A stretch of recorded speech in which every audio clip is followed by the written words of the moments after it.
Well, welcome back, everybody. Oh my gosh, I am more than excited about this episode today. This episode of the Your Blank What Now podcast is going to just really set a lot of people free. So, my name is Marci Nettles, and I am your host. And my guest today is really more of a father to me, spiritual father, even. And he decided that he wanted his title to be You're Worthy What Now? And it is going to be just such an amazing message as he shares his story going through here. So, guys, I want to just share a little bit of information with you about Charlie Coleman. Actually, Charles Coleman, if you want to be technical, but he's Charlie to everybody, Pastor Charlie. He has actually been married for 49 years to his sweetheart, Lorraine, and they have got two amazing kids that I absolutely adore, 7 grandchildren. He was a teacher for 28 years, not to mention the counseling that he did, whether he knew he was doing it or not. He has impacted so many people's lives. He's been a counselor for 28 years officially, plus an additional 10 years before that when he was really counseling a lot of kids while he was being a teacher and people that he just influenced along this path of life. So I am so excited to have him here and to be his always loving self and true to the calling that God has on him by being vulnerable in the information he shares because he knows the power of a good story. So I am so excited, Pastor Charlie, to have you here with me today, to be able to share your story. And, your story has not always been roses or smelt like roses. You've had some challenges in your life, before you really became Pastor Charlie. That really kind of started in your childhood. Would you mind sharing with us what your childhood was like? Yes. Going back to my childhood, even though I've told this story maybe hundreds of times, as I go back and reflect upon it, sometimes it just breaks me down because it was so painful. Even though I've been healed about it, is that to talk about it and dig up the old stuff, sometimes it hurts, and sometimes I still might shed a tear. But basically, my childhood and school, especially, school was incredibly difficult for me. But I was what Dr. James Dobson might have called the strong-willed child, and anybody that knew me when I was a child would attest to the fact that I was very strong-willed. I loved life. Even though I wasn't happy about life, I loved life and lived it to the fullest. If I had a friend that had a toy and they let me borrow that toy, it doesn't mean that I would intentionally break a toy, but if a car went fast, I wanted it to go faster and would end up breaking that toy. Because of my high energy, no one ever invited me to have sleepovers or anything, even though I had a lot of friends because I was a class clown or comedian.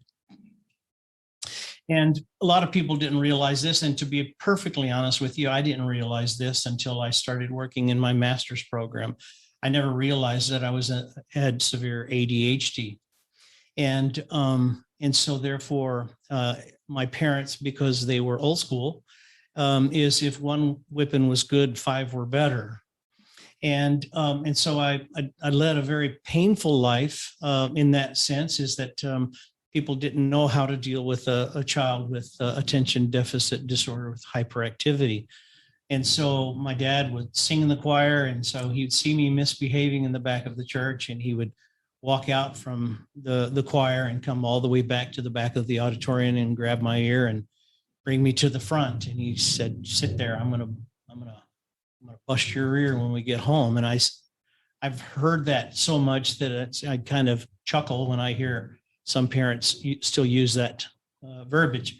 And so it was very difficult for me. I wasn't a very good student because I couldn't pay attention. And so in the classroom, the teacher got used to asking me a question to make sure that I was understanding, but I didn't understand because I didn't grasp the concept of a new concept in a math problem or something else.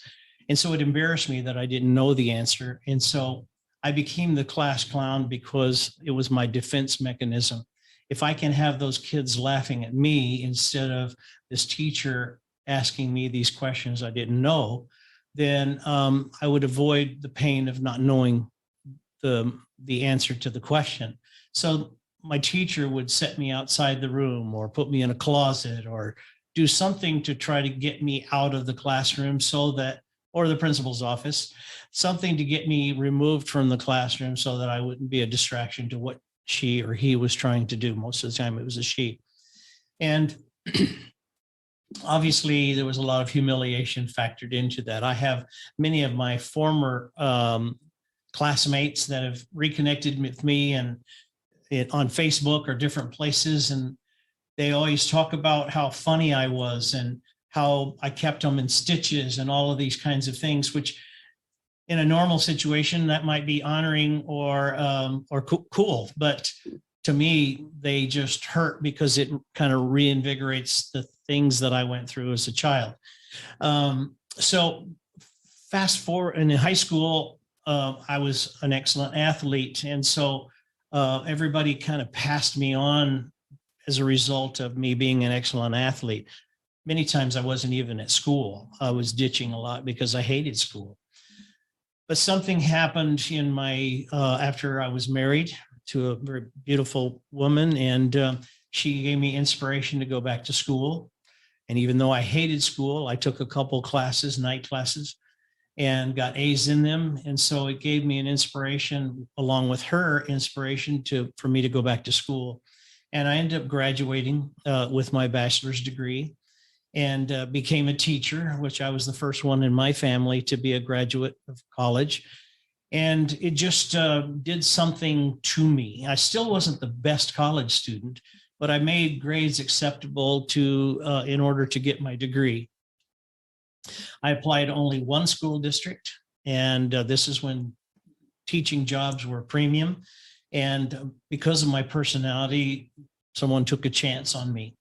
And so I was a teacher in the classroom for 9 years, which was very painful because I'm not an indoor kind of person. I'm very much an outdoor kind of person. So I taught science and English for 9 years, 8th grade. And I hated it, but yet I knew it was a stepping stone to what I really wanted to do, and that was to teach phys ed and health. And so the rest of my career, the rest of the years were spent in teaching phys ed.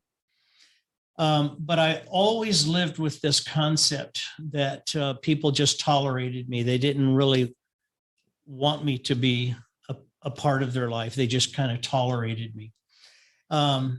I know one of my giftings is I sing, and people have always told me how well I sing, but when you don't have internal worth, you kind of in the back of your mind, when people give you a compliment, you kind of say, shut up, I don't want to hear this because you don't really know me. You don't know what my life has been about. So I'm not interested in all of these clanging cymbals. And so I got very resistant to hearing any kind of compliments.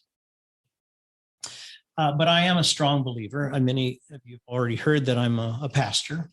And I'm not a preaching pastor. I'm a singing pastor, and I'm a counseling pastor. That's what my specific gifting is.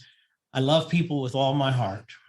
And even when I talk about that, it brings tears to my eyes because people just don't understand how much I love people and want them to be healed and to be liberated from the things that I walked in my life. So when I went back to work and to get my master's degree, which was incredibly challenging, and some professors had no tolerance for asking, for example, with an ADHD person, it's hard for us to stay seated. I would ask the professor, this particular professor in my master's program, I said, listen, I won't be a distraction, but if you just let me get up and move to the back of the room, and I promise to be paying attention and keeping notes, because that was kind of a coping mechanisms that I'd figured out in my life. And so this teacher says, you know what, maybe you're not for the master's program. Maybe maybe you're really not smart enough to do this. And maybe you squeak through getting your bachelor's degree, but I think maybe this is not for you. And I said, you mean because I'm asking to do something that will help my disability? And she says, well, not everybody's called to this master's program. And so I just kind of started off kind of behind the eight ball, as it were. But as I was working in this master's program for crisis intervention, and crisis intervention primarily of young people, but it's kind of blossomed into crisis of all ages. And by the end of that semester, that teacher repented of her attitude towards that. She found out that I was capable of learning at the style that I needed to learn, which is true with many teachers if they would just understand what the issues going on with a learning disabled child, is that we're very much capable of learning and we are very intelligent, which is what some people don't always think about a learning disabled child, especially with ADHD, is that it's not our intellect, it's the ability to focus with our intellect. And so I didn't know that I was ADHD all the way through my life until around 35 years old in my master's program. Then all of a sudden I had this unbelievable tolerance for learning disabled with ADHD especially, but I've always had that. There was something different about my life. I knew I was different, but I knew that I was a loving person. People or teachers might say I've heard my parents even say this. We had evaporative coolers in Phoenix, Arizona, and they don't realize that the ductwork is capable of hearing many things. And so they would send me to my room after a whipping or whatever, and they would say, he's such a bad boy. He's such a bad boy. And in my bedroom, I was just like screaming under my breath and saying, you don't know me. You don't know me. You don't have a clue what my heart is. My heart is to love people with all my heart. Do you not know that I want to do well? Do you think I intentionally screw up? And so as God, I'm a spiritual person. So as God taught me these things about that he separates wrong behavior for me as a person, then I was finally able to start comprehending and understanding that some of my behavior, even though it was wrong choices, did not constitute my worth. And so that's when I started teaching and counseling that. I noticed kids starting to come to my office, both male and female, when they were having family issues and things of that nature. And they'd come and say, Coach Coleman, can you talk to me? I just need somebody to talk to. And all of a sudden my gifting just started coming out. Then we were at church one time and I was leading worship, and there was this man that I believe operates in what we call prophecy in the spiritual realm. I believe that people get a download from God and that God gives them just what they need to hear at this particular moment. And in our faith, which is interdenominational, we believe in what the Bible talks about, all the gifts. And sometimes when a person gets very touched by God, that person just kind of falls down on the ground. It's not pushed. It's not provoked. I don't believe in that kind of thing, but I've seen people, including myself, fall down. Well, I was always resistant to that kind of thing. So there's a man that's at our church, is a special guest, and he has prophetic gift. And so I was on the stage and he was on the floor. And he said to me, I was walking back and forth, avoiding the side that he was on. And it's like all of a sudden he turned to me and he said, Charlie Coleman, I got a word for you. Come down here. And before I even got within 10 feet of him, I fell to the floor, which is not like me at all. I'm old school. I'm an old football coach and baseball coach. And so emotional kind of stuff is not how I operate. And I fell down. And so keeping in mind that I'd never believed that I had any worth at all, and this man didn't know me from Adam, is that he started pointing down to me and he said, this is a good man, telling about 700 people. And he kept saying, this is a good man. This is a good man. This is a good man. Not knowing But that is exactly what I needed to hear from God, is that I was a good man and that I do have qualities. And so he also made this last comment that just kind of changed my whole persona of who I was, and said, if this man ever takes you out to lunch, you need to listen to him. And from that moment on, my whole concept of who I was changed. And I don't mean what I'm about to say arrogantly. I mean it with every bit of truth that is in me, is that I used to have the perception that people could care less if I entered the room or not. And that very prophetic word, in addition to how the kids were starting to treat me, I am now convinced that when I enter the room, that people are truly happy to see me. And it carries with it the weight of, I want to be loving and pleasing to anyone that I come in contact with, because they deserve what I didn't get when I was younger. And so it's always been in my heart. And I have many students across Facebook that have testified that I made a difference in their life. And I was, even before this realization, is that I was making a difference in their life, I always treated students with respect and dignity. Even though I might have had to administer consequences, I still treated them with respect and dignity, because I remember what it felt like to not have that. And then the old word curses that Charlie Coleman, you'll never amount to anything. You'll either be flipping burgers or in prison. And there were a lot of wrong choices that I made in my teenage years. But those word curses, I call them, it kind of drove me to get the discipline to be successful, to prove them wrong. And I did my student teaching in the grade school that I grew up at on purpose. I wanted to go back to these teachers that had word cursed me and show them that this kid that was always outside the classroom, couldn't stay focused, would be an amazing teacher.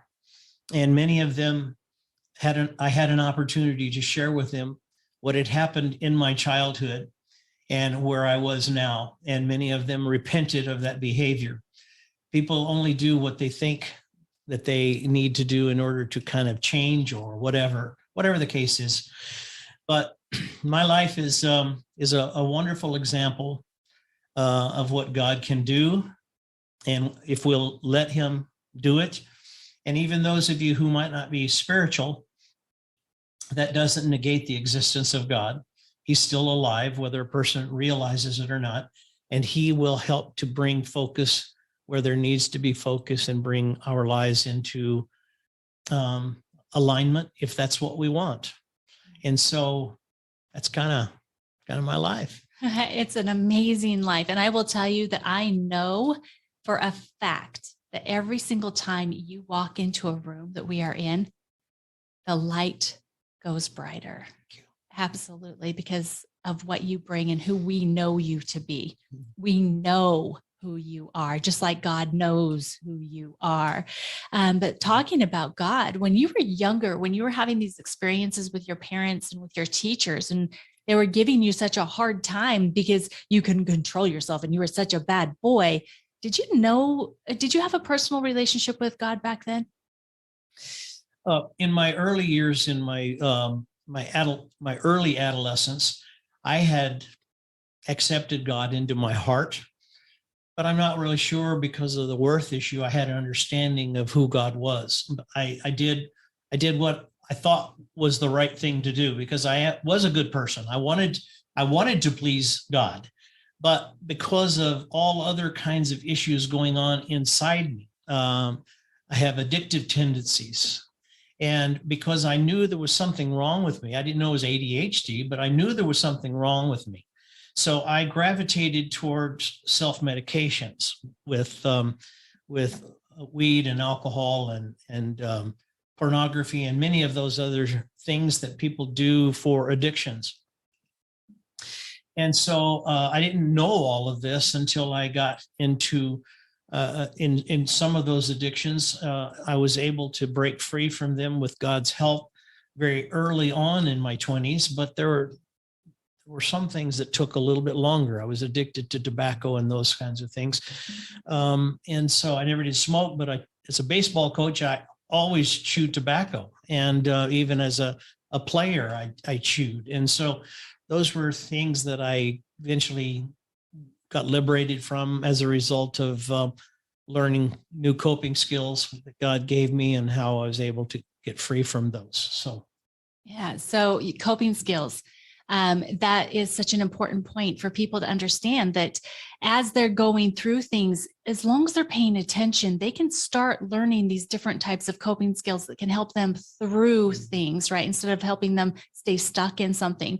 I love that you knew God and that you had given your life to him at an early age, and yet you weren't necessarily perfect.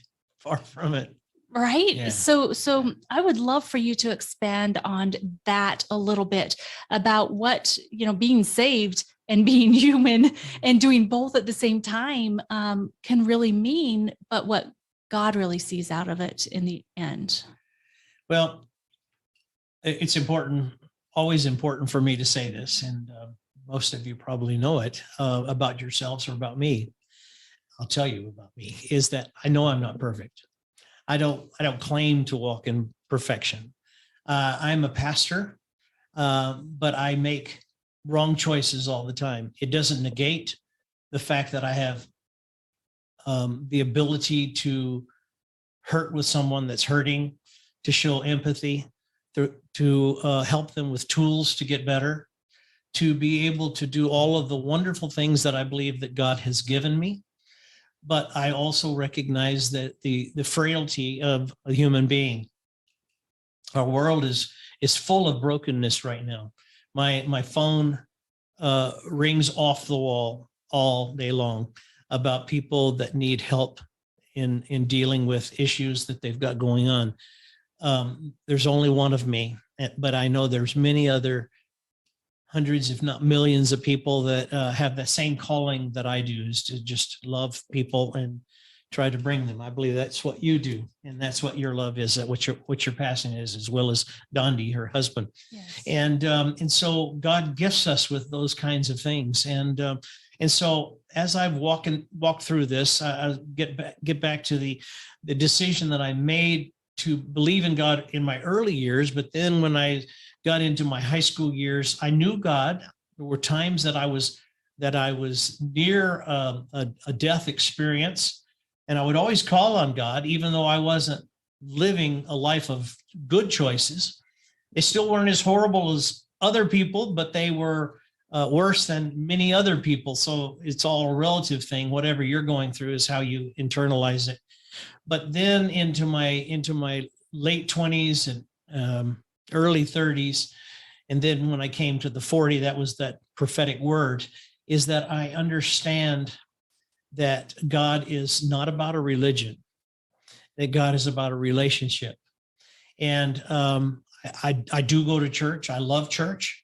I love to be around people that believe the same concept that I do about God, and we worship together and talk with one another and pray for one another and find strength with one another. But yet the concept of can you minister and work with God on the lake? I believe he's totally capable of doing that. I have a cabin, and we do that on a frequent basis and see God and see all of the wonderful things that he's made and created.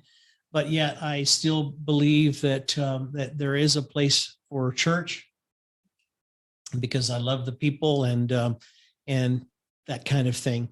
So as I walk in this, as I talk to people about God, I talk to them not about a religion, but I talk about a personal relationship. And I would be amiss if I didn't talk about the Trinity, because Jesus is a critical part of the healing process. And so that's kind of how I see my life and see my relationship with my children, my grandchildren, and my children of spiritual faith and try to walk in that.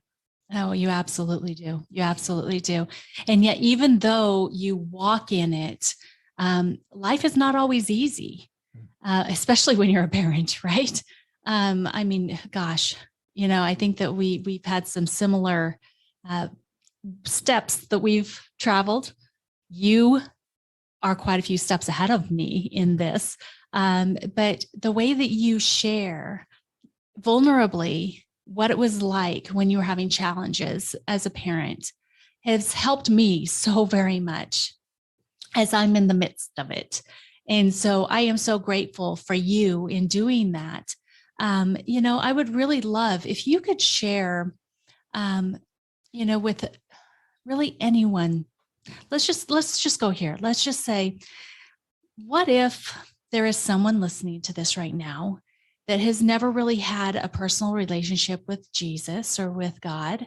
And they're like, what is this? Tell me more. How can I have that? And what does that really do for me?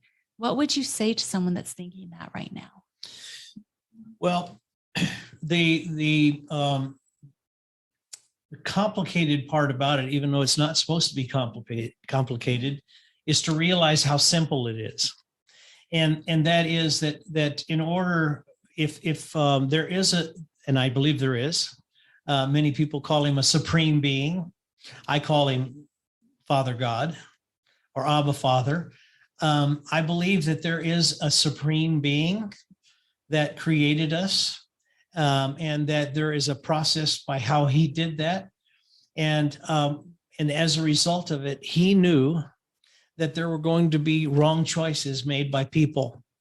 And some of them incredibly wrong choices, whether it be murder or rape or whatever it might be, but also some of the, quote, simplest sins of personal internal addictions, is that it all looks the same to God, is that it is separation from God, because God does not approve of sin. He doesn't deal with sin.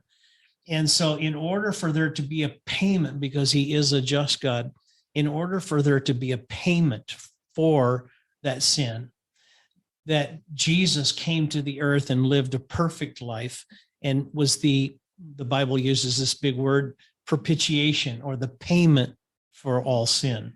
And so because Jesus did that, he became, hanging on the cross, he became the payment for all of our sin.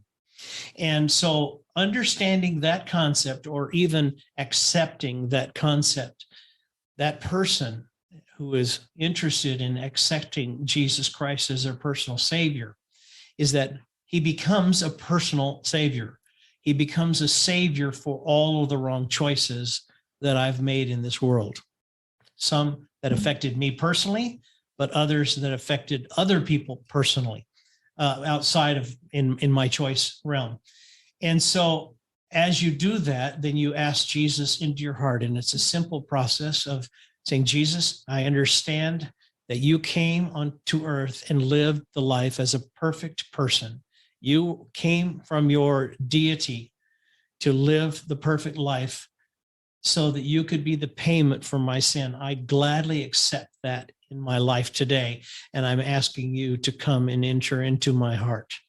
And as a result of doing that, we no longer have to wade through this world and deal with our wrong choices and other people's wrong choices, but we have that personal savior in our heart that we can go to as an advocate, as a prayer warrior in us.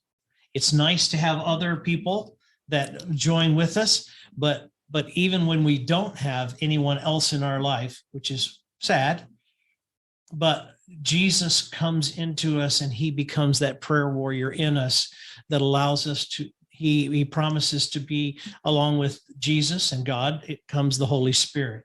When Jesus went to be in heaven, he said, I leave a comforter with you, and that's the Holy Spirit. And that's who ministers peace and comfort to us when we're downhearted, when we're depressed, when we're going through trying times. Pandemic has been horrible for many people, including me. I almost died from pandemic a year and a half ago. And I trusted him to bring me through it. And so I was able to come through it, and I'd never take those experiences in my life, which has been many. I've never take them for granted. I always know that my God has delivered me from sickness. And so as you accept Jesus Christ in your heart, this is the promise that he will promise to do, is he will walk through us. He doesn't promise a rose garden all the time. It's very difficult. The movie The Shack puts it in as clear of an understanding as a person who is non-spiritual or a person who is spiritual. The Shack was a great movie for me. And just as a sideline, I don't read a lot because of my attention deficit, but I do audible books. But the movie The Shack has made a tremendous difference in my life. And I might say my son, who's 41 years old, 43 now, but he started when he was about 40 years old with The Shack. And when he gets downhearted, he goes to that movie and really relies on it to pick him up, because it's such a true depiction of our relationship with the Trinity, as it were. Yes, I absolutely love that movie too. Awesome. I think I've watched it at least like 20 times. When it first came out, when it first came out in theaters, we actually took each one of our kids individually so that we could have the experience with them. We took ex-girlfriends of, our son. We took everybody. And then we've had watch parties at our house, and we've watched it with big groups. It's that good. It is that good. And, and actually, I think that is a really good tip right now, especially because you brought up the pandemic and you've brought up, people feeling so alone. I think never before in history have we ever been forced to be alone, locked up in our houses, covering our faces, kind of in a way having our identities stripped of us. That this movie would just bring a lot of healing for that, and understanding that no matter how you're feeling in the physical sense, that you are never, ever alone, that he will never leave you and he will never forsake you. We talked about prophecy, which is one of the gifts of the Holy Spirit. There's another gift that's called word of knowledge. And God just kind of downloaded to me right now, and didn't really talk about permission to do this, but I feel I have the permission to do this. Absolutely, you do. There are some of you that feel that because of your personality or whatever is going on in your life, including pandemic, that you feel like isolating yourself. Understanding that isolation is the worst thing that you can do to a human being. This is what we do to our worst criminals in order to punish them the worst, is isolation.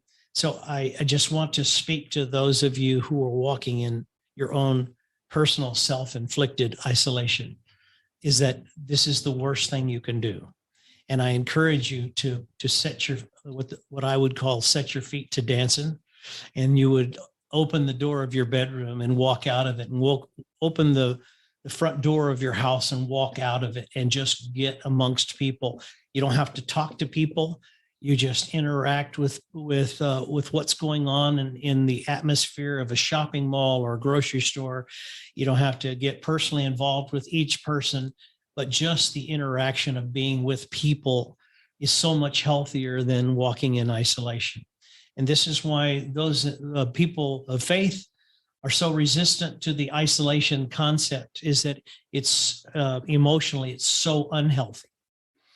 And so we're trying to find and walk that delicate balance of personal distance and social distance and all of that kind of stuff, but yet realize that the emotional damage and calamity that happens in a person's life. I've experienced this even in my own grandchildren.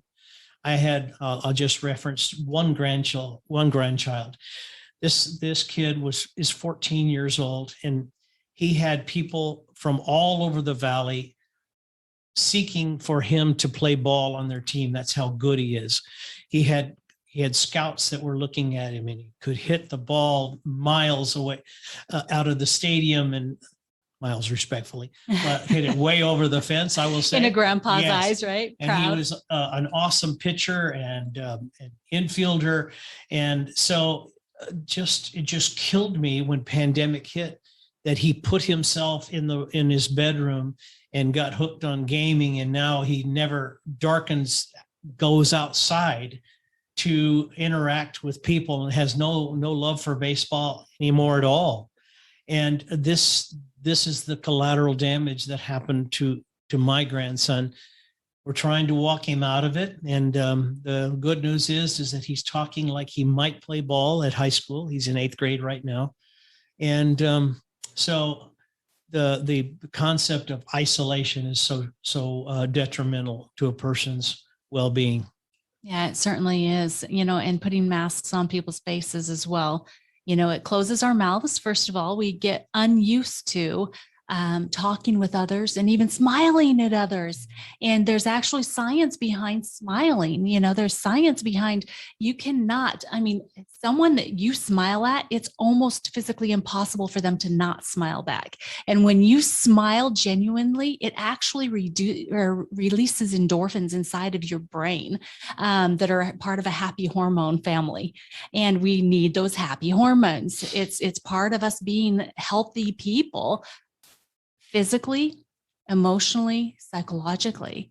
And so putting those masks on, it's really created a lot of problems there. And we've started to doubt ourselves also because of it. So that isolation and that story about your grandson, I think that is the picture of what this pandemic has done specifically to children. And I would even dare to say to the majority of adults. They've fallen back into a uncomfortable comfort zone that has prevented them from doing the things that they're so capable and what the world's waiting for them to do. I really feel that way. So moving here a little bit, I would like for you to, if you could, because this is, a breakdown to breakthrough type of story room here. We're going to talk about traveling through some chaos into joy, right? Because your life is joyous now. But can you think of maybe 1, 2, if you want to, points in your life where you really had that choice, that decision to make, to either stay stuck where you were or to do something different and just to choose to move forward, to break through? Well, that's a difficult thing for me to answer, because my brain moves in the glass is half full. I'm always walking in a mentality that things are not as bad as what they might seem, and that I always think the best of people. And so it is a difficult thing for me to answer, even though my wife, who we've been together for 49 years, and love her so much. And she is an awesome person. She was awesome. She was a perfect choice for me. We were, and I don't advocate what I'm about to say, but we were a blind date. We were together incessantly for 2 weeks. And in 3 months, we were married.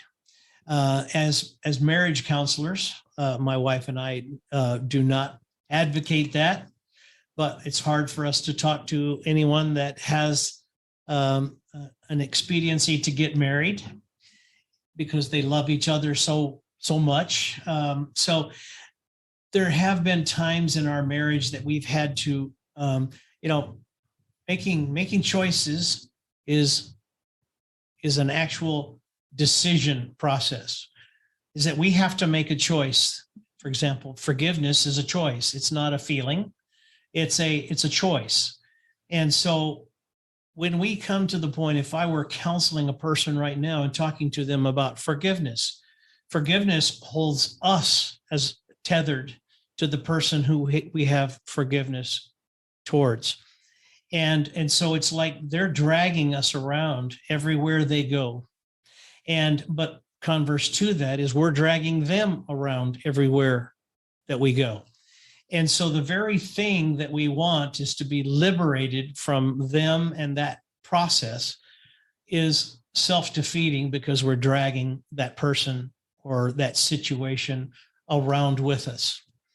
And so as a person starts to be counseled towards forgiveness, and we start to teach that concept of forgiveness, we are asking a person to cite what they did. We're asking for them to forgive specifically what they're forgiving for. And then we're asking them to turn it over to God.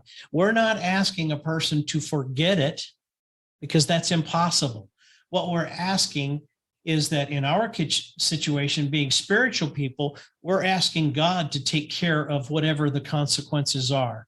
That I am setting aside my anger and bitterness towards a person or a feeling, and I'm saying, God, I'm releasing this to you, and I'm letting you deal with it. You are far more loving and far more capable of ministering justice, whatever justice looks like, than I am, because I will tell you right now, most of us are partial towards ourselves. And so we will be impartial towards giving the proper justice and consequences that a person needs for the offense that they might have done. So I just make that choice constantly. I make a choice that I'm not going to take offense for everything that comes my way. That in many times, me being a counselor, it's challenging for me because I hear the hurt from what a person does, and my brain starts going into analysis mode. Is, God, what is it in them? What is it in them that caused them to do this? How can I intervene? Because I might not want to or have to talk to that person that just said or did something offensive, but I will go into intervention and start praying for them and praying for God to reveal what the tools that they need in order for them to get healed over all this anger, bitterness, resentment, isolation, whatever it might be. That's actually perfect. Does that help you? Yeah, that's actually perfect. And it just kind of goes into exactly who you are as a person, the decisions that you made. I mean, even when you were so young, when you were having such a difficult time and, with your parents not understanding what was going on inside of your head, your teachers not understanding. I truly believe that God has had his fingers on you from the very beginning.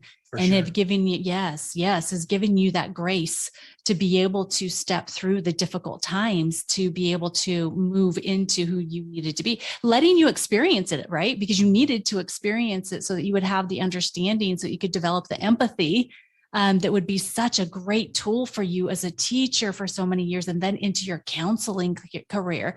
And I would actually say your counseling mission, because that's what it is. It's your gifting and counseling is a mission from God to be able to help him as his tool to be able to walk his children through difficult times, because not everybody grasps things.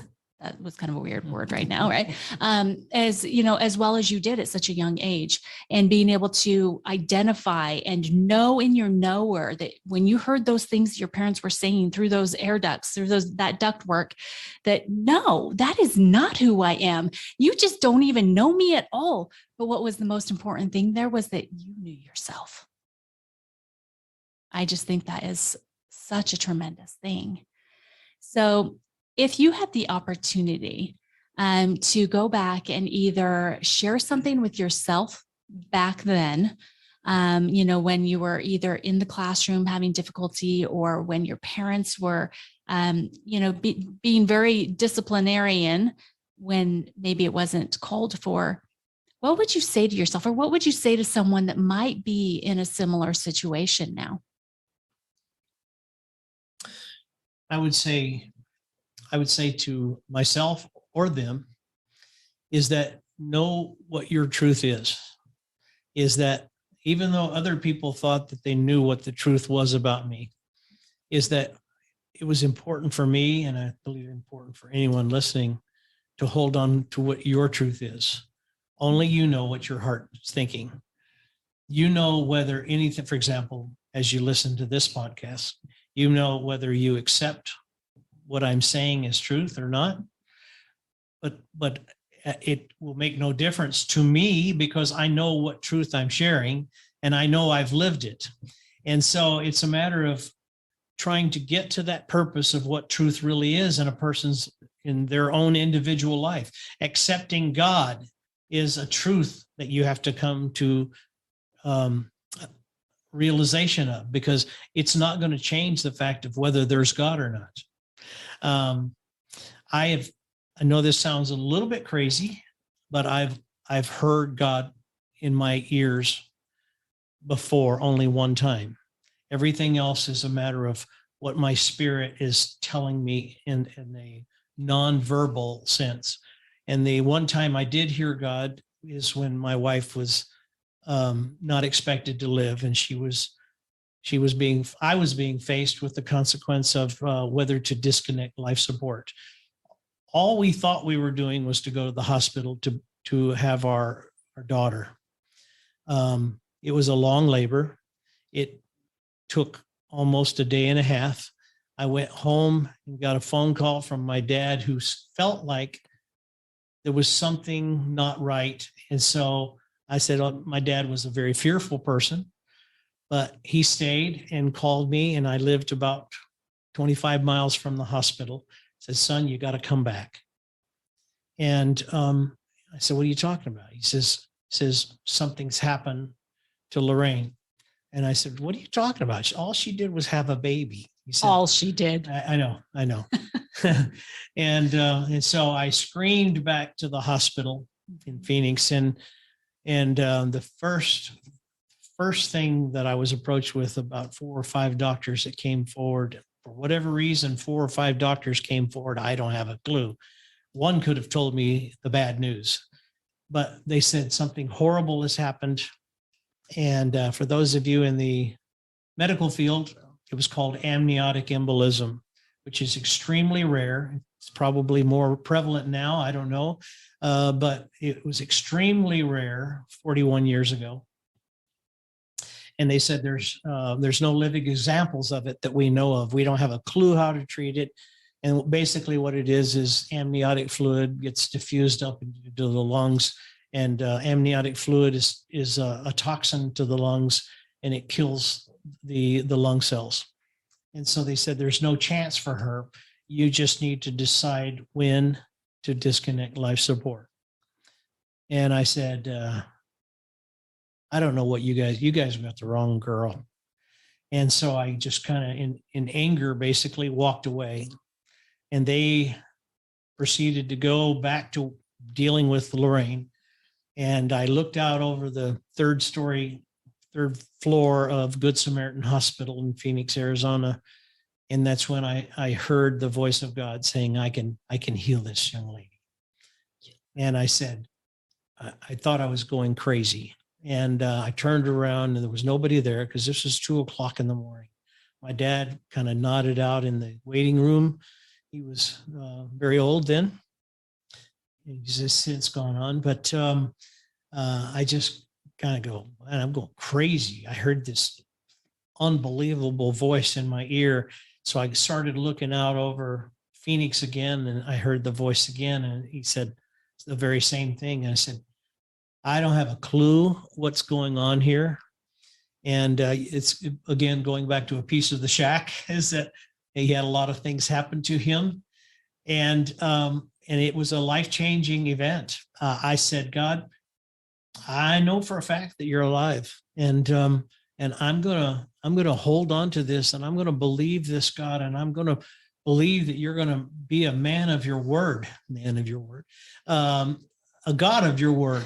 And within days, they kept coming out a little bit at a time. Says, Miss Coach, I don't remember if they called me Coach Coleman or Mr. Coleman, whatever they called me. I remember them saying, we don't know what's going on at all, but there's been slight improvement. And there's been slight improvement. There's been slight improvement. As this story went on, my wife eventually was able to leave the hospital. I wish it had been as easy as that. She had complications. She's what they call keloid and caused scar tissue. And so they had to do tracheal surgery and all of these kinds of things that were over and above the original event. But we were just so grateful that God spared her life, and he's eventually healed her. And my wife has been free from all of those kinds of things for about 41 years. And so I'm a strong believer in God Almighty.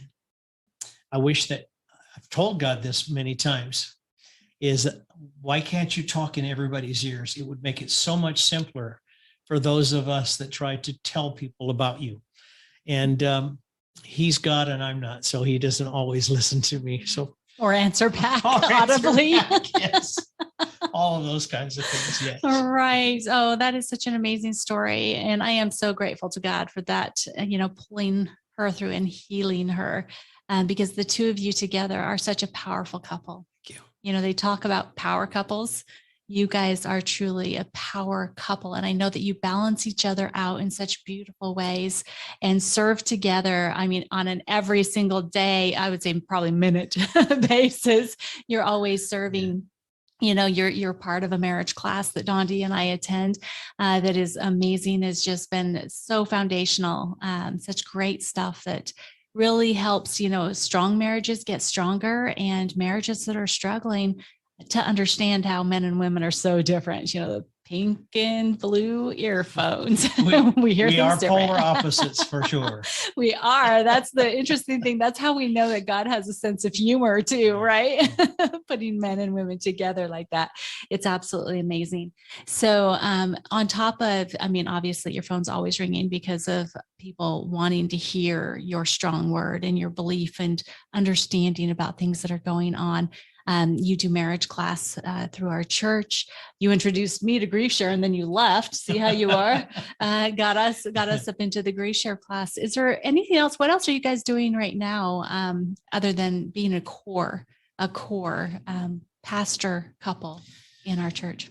I would say it once you become recognized as being a counselor, and people have experienced success in their own personal lives, that they're always referring those people to other people.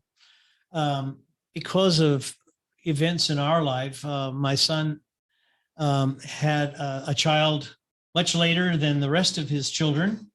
And so because I wanted to be an effective papa, and I wanted him to know Papa, even though he was much younger than all the rest of the grandchildren, we both made the commitment that we would babysit him every day for five days a week, so that we could give him the opportunity of knowing Papa and Mama the same way that the other grandchildren were able to know. And even though the energy level is definitely different, because there's like 17 years between them. And Right. And so and that's between the grandkids. That's not between you and the grandson. That's exactly right. Yeah, for sure. And so he just turned 4 last Sunday. And so we're freeing ourselves up, but we're trying to, because we have been consumed for almost all of our married life in ministry and professional careers, and that we're trying to slow down and do some of those things, but it still doesn't change the fact that we still have love and passion for people. So we do on a very, very much moderated basis of working with people. I listened to God. I found him to be much more proficient at guarding my time and my energy and ability by listening to him and letting him decide on who I'm going to counsel or work with.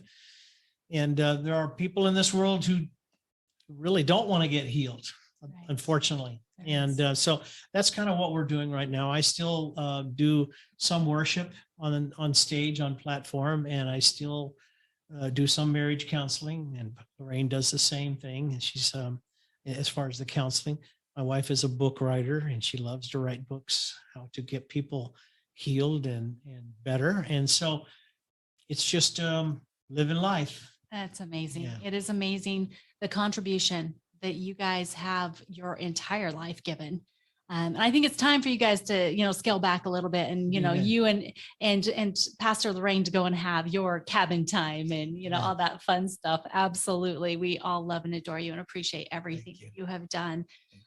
So I have a question for you though. Okay. Would you mind if anybody that's listening right now, if they wanted to follow you on Facebook, would that be okay with you?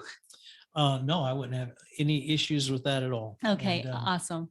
Awesome. Yeah, I'll make sure that they have the capability to reach out and find you, because I think that you, in your humanness, show a very balanced grounding of what it really means to be loved by the Most High King, right? And that you can be blessed and that you can be completely worthy, even in your imperfectness, in your humanness, right? Yeah, absolutely. Well, Pastor Charlie, thank you so very much for being I love you so, so very much. I'm serious. You are my spiritual father. I consider you my father here on this planet because mine's not here. And I just thank you very much for being the guest today on the Your Blank What Now podcast, with your title being You're Worthy What Now. Amen. Thank you so much. Thank you.